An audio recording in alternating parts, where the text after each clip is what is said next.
हमने pedagogy fun तालीम last video में डिस्कस किया था। हम इस वीडियो में उससे मुताल्लिक उससे रिलेटेड नजरियात डिस्कस करेंगे। तो दोस्तों सबसे पहला जो नजरिया है वो है साख्ती नजरिया। ओके दोस्तों, तो ये साख्ती नजरिया क्या है? साख्ती नजरिया बेसिकली जबान की साख्त को समझने में मदद करता है।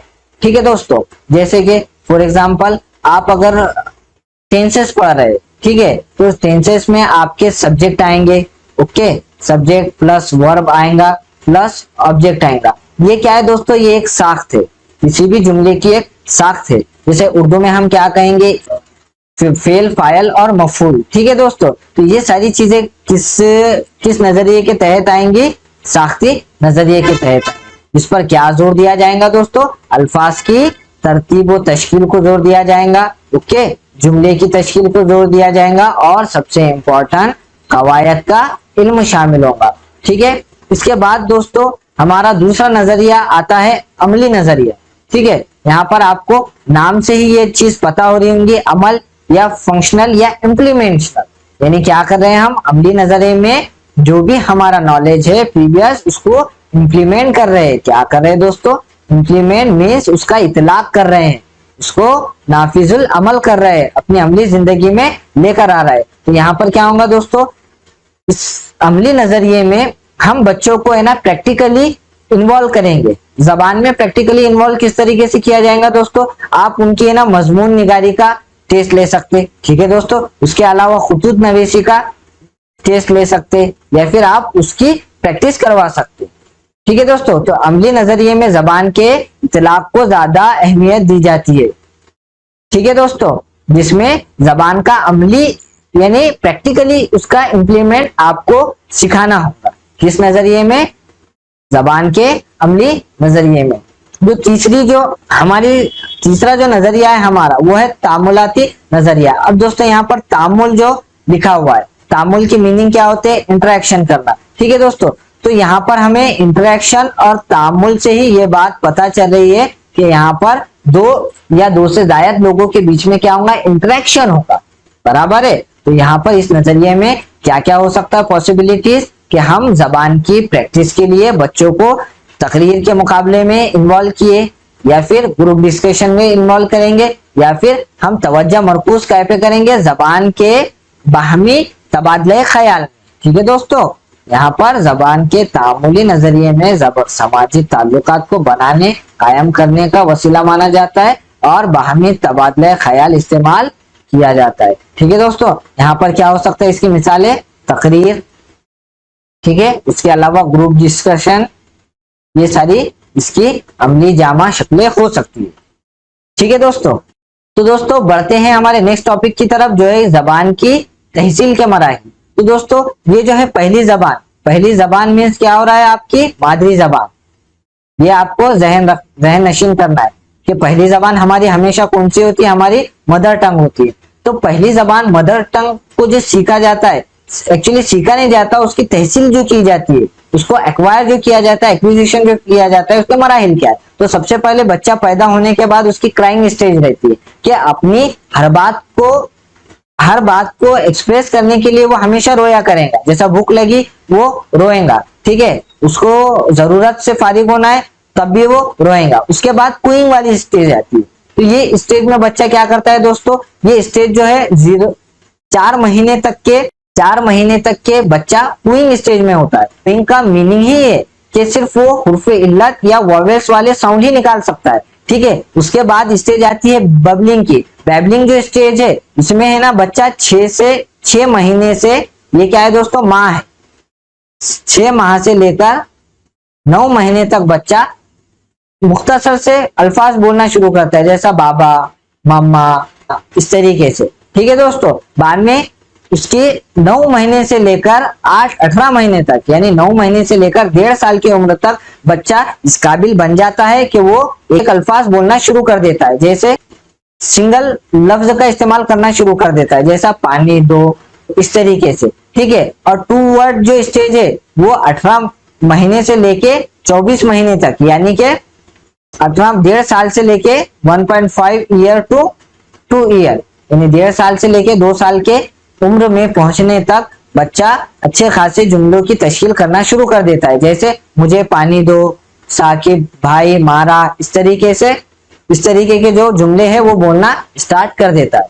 ठीक है दोस्तों, तो चलिए दोस्तों बढ़ते हैं हमारे नेक्स्ट टॉपिक की तरफ, जो है कवायद का किरदार। तो दोस्तों कवायद ग्रामर जो है बेसिकली यहाँ पर मुख्तलिफ जो माहिरीन लिसानियात है तो उनका अलग अलग इख्तिलाफ पाया जाता है। जैसे कि बहुत सारे माहिरीन लिसानियात ये कहते हैं कि कवायद को एक सेपरेट मजमून के तौर पर पढ़ाया जाए, और कुछ माहिरीन ये कहते हैं कि इसे सियाको सबक के साथ ही पढ़ाया जाए। ठीक है दोस्तों, तो इसमें मुख्तलिफ माहिरीन लिसानियात का मुख्तलिफ नजरियात है। ठीक है दोस्तों, जनरली। और दूसरी खास बात कवायद के ताल्लुक से आपको ये बात ध्यान में रखनी है कि बच्चा मादरी जबान में कवायद की तदरीस नहीं सीखता है, वो ऑटोमेटिकली नेचुरली अपने कवायद की तदरीस ऑटोमेटिकली कर लेता है। ठीक है, उसको सिखाने की जरूरत नहीं होती है, बस आपको ये चीज ध्यान में रखना है। उसके अलावा अजी कवायद की तदरीस के मेजरली दो तरीके, हम पहले यहाँ पर इस्तखराजी तरीके को डिस्कस करेंगे। तो दोस्तों इस्तखराजी कवायद के तरीके तदरीस में आपके बच्चों को जनरल उसूल सिखा दिए जाते हैं, उसके बाद उसके एग्जाम्पल लिए जाते हैं। ठीक है, यानी कहने का मतलब आपको पहले जनरल फॉर्मूला बता दिया जाएगा, ठीक है, उसके बाद आपको एग्जाम्पल सॉल्व करने दी जाएंगी। ये जो है कवायद के तदरीस का रिवायती तरीका है। दोस्तों ये क्वेश्चन है ना सीटेट में प्रीवियस ईयर पूछा गया है कि कवायद के तदरीस का रिवायती तरीका कौन सा है, तो आपका जवाब क्या होगा दोस्तों, ये इस्तखराजी तरीका है। ठीक है, इसमें क्या होता है दोस्तों कि यहाँ पर पढ़ाने का जो तरीका है वो कैसा होता है, रूल से एग्जाम्पल, यानी पहले आपको उसूल बता दिए जाएंगे, फिर बाद में एग्जाम्पल सॉल्व करने दी जाएंगे। ठीक है, इसमें कैसा होता है कि आपको उसूल पहले तो अननोन रहता है, तो ग्रामर का कोई भी एक जाब्ता है तो वो आपको पहले से ही पता रहेगा क्या बच्चों को, नहीं, वो उनके लिए तो अननोन ही रहेगा ना। तो इसलिए ये जो तरीका है ना मालूम से मालूम की तरफ मुतवज्जा करता है। ठीक है, और उसके बरअक्स दोस्तों दूसरा जो तरीका है हमारा इस्तखराई तरीका है, ये कवायद की तदरीस का जदीद तरीका है, जिसमें बच्चों को पहले एग्जाम्पल बताई जाती है। पहले क्या बताया जाता है दोस्तों, एग्जाम्पल बताई जाती है, फिर उसके बाद उनको रूल बताया जाता है।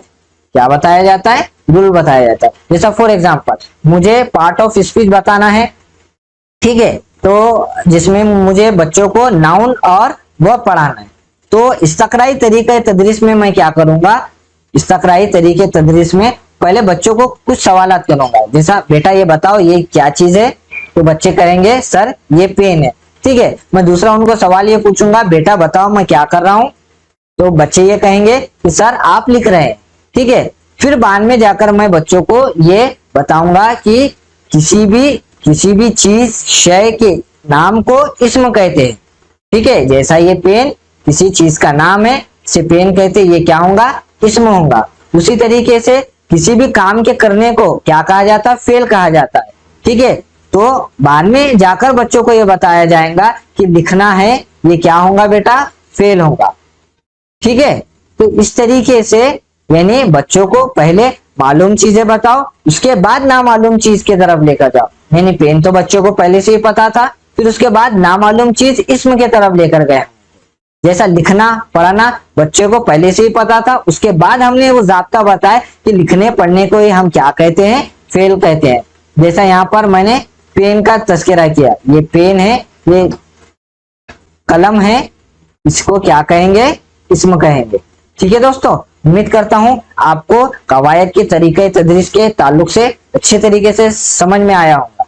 ठीक है दोस्तों, बढ़ते हैं हमारे अगले टॉपिक की जाने। तो दोस्तों आइए पिछले सेशन और इस सेशन के कुछ अहम पॉइंट हम डिस्कस कर लेते हैं। सबसे पहला पॉइंट तो ये है कि जबान जो है हमारे तरसील का वसीला है, ये हमने देखा था। ठीक है, उसके अलावा अजीब बच्चा जो है जबान नकल के जरिए सीखता है। ठीक है, और नॉम चॉम्स्की ने लैट का तस्वुर दिया था, लैट जो कि है लैंग्वेज एक्विजिशन डिवाइस। ठीक है, इसके अलावा जो है दोस्तों बच्चे अपने इल्म की तश्कील खुद करते हैं, ये पियाजे का नजरिया है।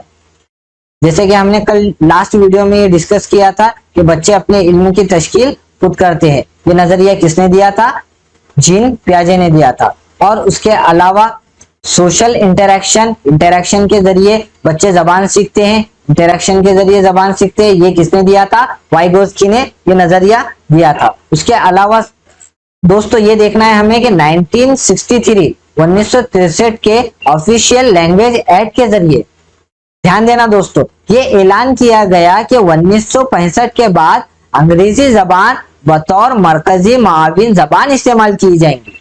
ठीक है दोस्तों, 1963 यानी 1963 के ऑफिशियल लैंग्वेज एक्ट के जरिए ये ऐलान किया गया कि 1965 के बाद अंग्रेजी जबान को माविन मरकजी जबान का दर्जा हासिल होगा। ठीक है दोस्तों।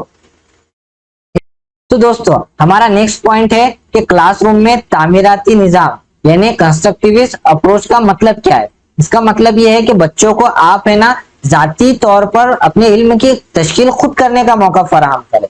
आपको क्या ध्यान में रखना है कि बच्चे अपने इल्म की तश्कील खुद करते हैं और उन्हें आजादाना माहौल फराहम किया जाए। ठीक है दोस्तों, वो खुद ब खुद अपने इल्म की तश्कील करेंगे, तो आपको ये मौका फराहम करना होगा। इसी को हम क्या कहते हैं? कंस्ट्रक्टिव अप्रोच कहते हैं, कि ज्यादा से ज्यादा स्टूडेंट को मौका दिया जाए। ठीक है दोस्तों, इसके अलावा जो है ये जो पॉइंट है दोस्तों, ये जो 3 पॉइंट है, ये प्रीवियस पूछे गए, इसलिए मैंने यहाँ पर अहम नुकात में इन्वॉल्व किए, जो कि ग्लीसन का कॉल है। जबान इंसानी बर्ताव की सबसे अहम खुसूसियात है। ये कॉल किसका है? प्रीवियस ईयर पूछा गया था। तो इसका जवाब क्या है दोस्तों? ग्लीसन का कॉल। ये कॉल किसका है? जबान इंसानी बर्ताव की सबसे अहम खुसूसियात है, ये कॉल ग्लीसन का है। इसके अलावा दोस्तों हक तालीम एक्ट के मुताबिक हर बच्चे को मादरी जबान में तालीम देने का हक मयसर है। ये किसके जरिए है? RTE 2009 के जरिए। ठीक है दोस्तों, इसके अलावा तुलबा को कवायद के सबक से अलग ना करना चाहिए। जैसा कि आप कोई एक टॉपिक ग्रामर का पढ़ा रहे दोस्तों, तो आपको है ना वो ग्रामर का टॉपिक जो आपका करंट टॉपिक शुरू है उससे रिलेट करके पढ़ाना है। आपको अलग से बच्चों को टॉपिक नहीं पढ़ाना है। आप जो सियाक पढ़ा रहे हैं, जो सबक पढ़ा रहे हैं, उसी से रिलेटेड आपको ग्रामर उसमें इन्वॉल्व करना है। जैसे कि आप कोई एक टॉपिक पढ़ा रहे थे, उसमें एक वर्ड आ गया आलीशान। ठीक है, आलीशान एक वर्ड आया है, तो आपको सिलेबस में आपके यूनिट में ये आलीशान लफ्ज आया है, तो आपको बताना है बच्चों को कि ये शान जो है ये क्या है? लाहे का है। ठीक है, ये ग्रामर का पार्ट हुआ, लेकिन आपको सियाक और सबाक के साथ इसे मरबूत करना है। ओके दोस्तों, उम्मीद करता हूं ये चीज आपको समझ में आई होगी। ठीक है, नेक्स्ट हमारा टॉपिक क्या है दोस्तों कि कवायद की जबानी मशक़ तहरीरी मशक़ों के मुकाबले ज्यादा कराई जाए, यानी बच्चों को रिटर्न वर्क से ज्यादा ओरली वर्क कराने की आप उन्हें ज्यादा तरगीब दे। ठीक है, इसके अलावा क्या है कि सानवी जबान के लिए कवायद की तालीम मुनासिब है, लेकिन जो है प्राइमरी सतह पर इसका बोझ लादना मुनासिब नहीं है। यानी कहने का मतलब है कि इब्तिदाई सतह में जब बच्चा स्कूल आता है तभी से उसको ग्रामर पढ़ाना ये मुनासिब नहीं है। हाँ, आप हायर सेकंड हायर स्कूल में जब जाता है तब उसे आप ग्रामर पढ़ा सकते हैं, लेकिन स्टार्टिंग में उन्हें ग्रामर पढ़ाना एक तरीके से उन पर बोझ लादने की माने थे। ठीक है, लास्ट पॉइंट ये है कि ये भी पॉइंट जो है दोस्तों सीटेट के प्रीवियस एग्जाम में पूछा गया है, इसीलिए मैं इसे पॉइंट आउट किया है यहाँ पर कि कवायद पढ़ाने का बुनियादी मकसद आमोजगारों की तरसीली सलाहियत में इजाफा करना है। ठीक है, जैसा यहाँ पर आपको पूछा जाएगा कि कवायद पढ़ाने का बुनियादी मकसद क्या है, तो क्या होगा उसका जवाब? आमोजगारों की तरसीली सलाहियत में इजाफा फराहम करना है। तो दोस्तों उम्मीद करता हूं कि ये सेशन आपको पसंद आया होगा। तो दोस्तों लाइक कीजिए, शेयर कीजिए और सब्सक्राइब कीजिए मेरे YouTube चैनल SI लर्निंग।